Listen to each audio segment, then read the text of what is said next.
ทางเมืองหาดทรายฟงได้เปิดขบวนการสุ่มใส่การผลิตและดูแลงติดพันกับการซักยาป้องกันพยาธิสัตว์ปัจจุบันการสนองน้ำสุลประทานให้แก่การผลิตและดูแลงมีเนื้อที่ทั้งหมด 2,962 เฮกตาร์ในวันที่ 14 พฤศจิกายน 2025 ห้องการเกษตรกรรมและสิ่งแวดล้อมเมืองหาดทรายฟงนครหลวงเวียงจันทน์ได้สมทบกับห้องว่าการปกครองเมืองและบรรดาห้องการต่างๆพร้อมโดยการจัดตั้งบ้านที่เกี่ยวข้องจัดพิธีร่วมสร้างขบวนการเปิดประตูน้ำเพื่อปลุกระดมให้ชาวเกษตรกรอยู่เมืองหาดทรายฟงได้กักเกี่ยมความพร้อมและสุ่มกำลังแหงเพื่อนำพาก้าวเข้าสู่ขบวนการผลิตในฤดูแล้งของศุกปี 2025-2026 อย่างเต็มรูปแบบในวันเปิดประตูน้ำชลประทานแห่งชาติติดพันกับการสั่งขบวนการไถดินนากบต่อเฟืองวานฝุ่นชีวภาพและวันซักยาป้องกันพยาธิสัตว์แห่งชาติวันที่ 11 พฤศจิกายนของทุกๆปีโดยจัดขึ้นอยู่ที่สถานีชลประทานบ้านสิมโนใต้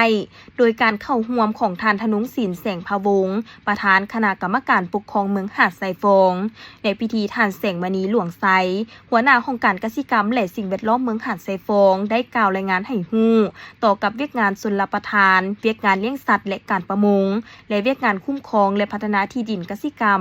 จากการที่ได้ร่วมสำรวจกับแผนกเกษตรกรรมและสิ่งแวดล้อมนครหลวงเวียงจันทน์เพื่อปักหลักหมายเขตสงวนดินเกษตรกรรมในทั่วเมืองหาดทรายฟงมีทั้งหมด 7,090 เฮกตาร์มีโรงงานผลิตฝุ่น2แห่งที่สามารถผลิตฝุ่นเพื่อสนองนำไส้ให้แก่การผลิตทางด้านเกษตรกรรมในแต่ละปีโดยสามารถไถนากบต่อเฟืองได้ทั้ง2ฤดูปฏิบัติได้ 8,837 เฮกตาร์เท่ากับ100 ส่วน100สำหรับเมืองหาดทรายฟงเมนมีหัวงานจักสูบน้ำชลประทานทั้งหมด18 สถานีมีจักสูบน้ำ40 เครื่องและมี30 เครื่องที่สามารถใช้งานได้มีคลองชลประทานยาวทั้งหมด 184,932 เมตรปัจจุบันการสนองน้ำชลประทานให้แก่การผลิตและดูแลงศกปี 2025-2026 มีเนื้อที่ทั้งหมด 2,962 เฮกตาร์ในนั้นปลูกข้าว 2,749 เฮกตาร์และเนื้อที่ปลูกผักอื่นๆ105 เฮกตาร์ไปพร้อมกันนั้นเพื่อเฮ็ดให้การสนองนำเข้าสู่การผลิตอย่างมีประสิทธิภาพและประสิทธิผลก็ต้องเคียงคู่กับการฟื้นฟูบำรุงรักษาซ่อมแปลงเครื่องจักรระบบหัวงานและของเมืองให้อยู่ในสภาพที่นำไส้ได้อย่างมีความสะดวกเฉพาะการเลี้ยงสัตว์และการประมงอยู่เมืองหาดทรายฟงแม้นได้สั่งตานางสัตวแพทย์ประจำบ้านเพื่อเฝ้าระวังติดตามและเอาใจใส่ซักยากันพยาธิให้กับสัตว์เลี้ยงของประชาชนในแต่ละบ้านให้ได้90 ส่วน100ขึ้นไป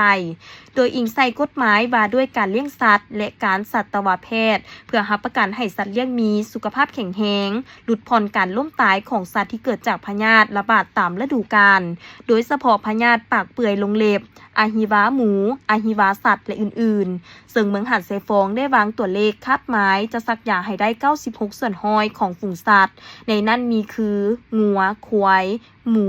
แบะสัตว์ปีกและสัตว์อื่นๆเมืองหาดทรายฟงเป็นเมืองหนึ่งที่ยังยึดถือเวียกงานปลูกฝังและเลี้ยงสัตว์เป็นอาชีพต้นตอและอาชีพเสริมซึ่งได้สร้างรายรับเข้าในการแก้ไขชีวิตการเป็นอยู่โดยเฉพาะเวียกงานการปลูกฝังที่มีการเลี้ยงแบบเป็นฟาร์มและเป็นแบบครอบครัวอย่างกว้างขวาง